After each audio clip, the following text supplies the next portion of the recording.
Breaking news. Former FBI Director indicted. In a shocking turn of events, James Comey, the former FBI Director, has been indicted by a federal grand jury. This move is a significant escalation in President Donald Trump's pursuit of justice against his perceived political enemies. Comey, a long-standing adversary of the president, now faces federal charges in a case that revolves around the 2016 investigation into potential collusion between Trump's campaign and Russia. President Trump, in a Truth Social post, didn't hold back, calling Comey one of the worst human beings this country has ever been exposed to, and referring to him as the former corrupt head of the FBI. Comey is charged with making false statements and obstructing a congressional proceeding, which could result in a prison sentence of up to 5 years if he is found guilty.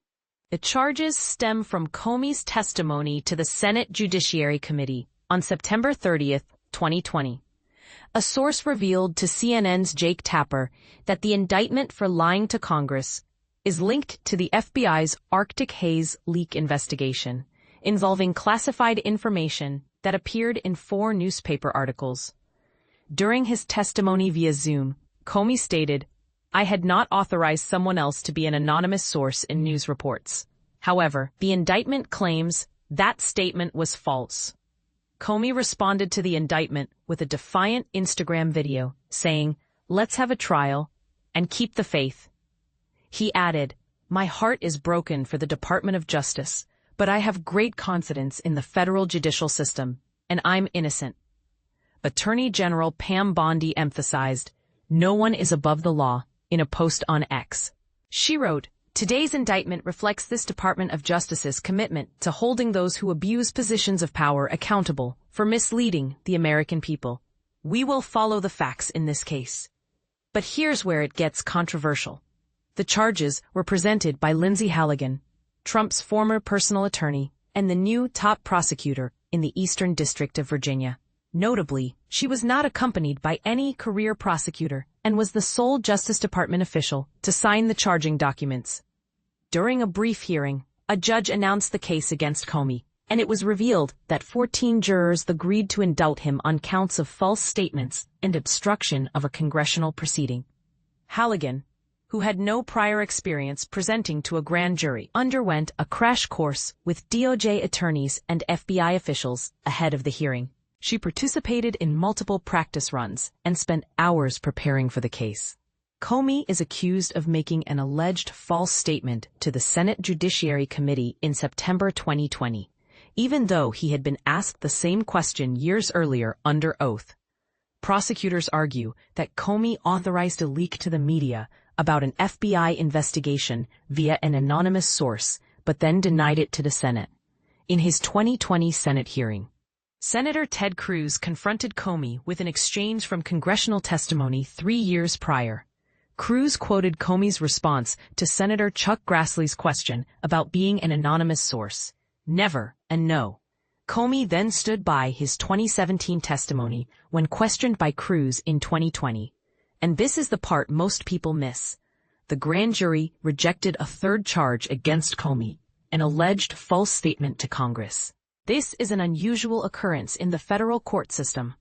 The rejected charge appears to be related to Comey's response when asked about an alleged plan by Hillary Clinton during the 2016 campaign to distract from her use of a private email server and shift attention to Trump and Russian hackers. Comey's son-in-law, Troy A. Edwards, Jr., resigned from his position as a senior national security prosecutor shortly after the indictment. In a brief letter to Halligan, he wrote, "To uphold my oath to the Constitution and country, I hereby resign as an Assistant United States Attorney for the Eastern District of Virginia in the Department of Justice, effective immediately." The indictment comes amidst concerns expressed by Attorney General Bondi and prosecutors about the case. Bondi is facing pressure from Trump, who demands criminal charges against his enemies, similar to the charges he faced himself. However, attorneys within the Eastern District of Virginia have expressed reservations about seeking the indictment. As reported by ABC News, Bondi herself had concerns about the case, which revolves around Comey's congressional testimony regarding the 2016 investigation into Russian interference in the U.S. presidential election. Despite these concerns, she believes an indictment is possible. Publicly and privately, Trump has complained about the numerous criminal cases brought against him while out of office, noting that he was charged with whatever evidence was available at the time. He has repeatedly stated that the Justice Department should bring the strongest case possible against his political opponents and let the courts decide the outcome. "I just want people to act. And we want to act fast," Trump said. "If they're not guilty, that's fine. If they are guilty, or if they should be charged, they should be charged, and we have to do it now."